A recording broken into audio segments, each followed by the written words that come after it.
Na tohoročnim sajmu vykladaju kolo 450 vydavatelje, dzešterace z inozemstva.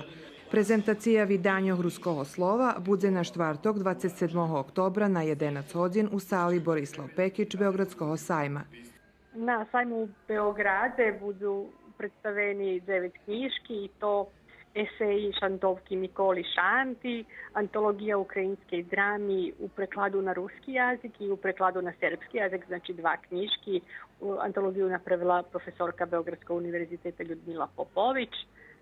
Rusnaci u Jugoslaviji od 1918 po 1941 rok profesora doktora Janka Ramača, zbirka poeziji Njemirni Lancuščok Slavici Šovš, zbirka pisnjog za deti Vikend otec Serafini Makaji, pripovetki za deti Hajzibari naš Špargu, Melaniji Rimar, već mame klikeri i balončki pisni za deti Irini Hardi-Kovačević i knjiška profesora doktora Ljubomira Beleja, staroslavljanski jazik, narodzenje i život mrtvog jezika.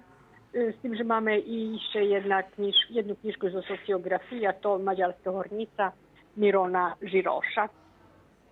Knjižki po-ruski, a tiž i na jazikoh drugih nacionalnih menšinoh, vyloženi každý deň na štrandu Pokrajinskого sekretarijata za obrazovanje, predpisanja u pravu i nacionalni menšini, nacionalni zajednici, autonomnej pokrajini Vojvodini.